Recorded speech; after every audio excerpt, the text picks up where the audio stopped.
Hey guys, so working on doing a punch turn like Mcdavid does, so let's watch this clip.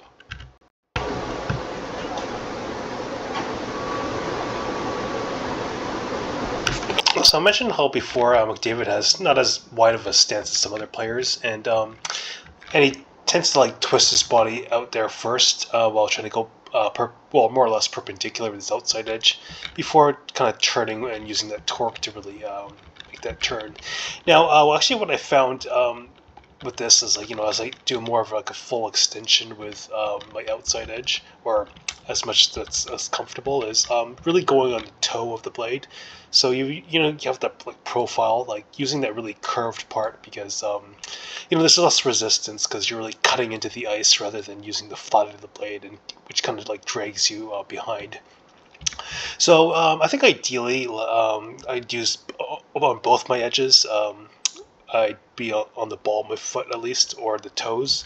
But at least on the back foot, sometimes it's a bit hard. Sometimes you might go closer to the heel.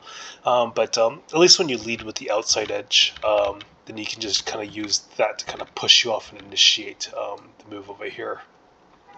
So, with this newfound outlook on how to skate like Mcdavid, I was trying to kind of do crossovers and then changing feet on my inside edges by being really on my toes.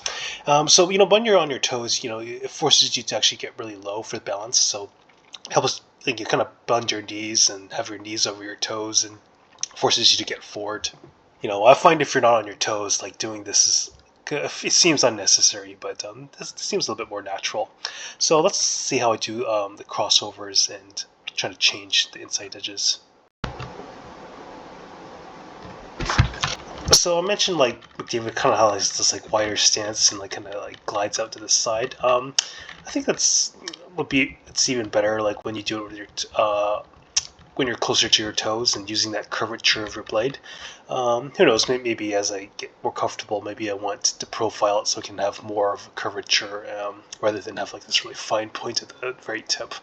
But as I go and I try to switch legs, we can look a bit, but I find I'm trying to get as close, like to like the curvature of the toes as possible.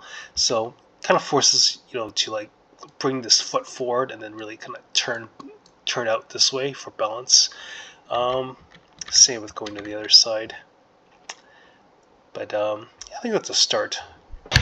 And finally, this is the forward stride, with being right on the toes, with using that curved part of the profile.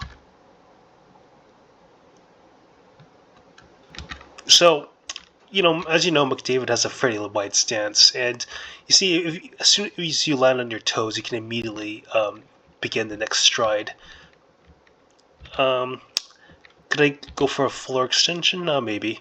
But here we go. Again, you see, like, as soon as that inside edge touches the ice, then I can immediately begin that stride. Before, I was kind of trying to push back like this while being on the ball of my feet and like kind of turning my body, but since I'm on my toes, that kind of might change a few things. So maybe I could I heard that at the beginning of the stride is the most powerful, so maybe like it'd be more natural to follow through a bit wider. So I'm gonna try that next time.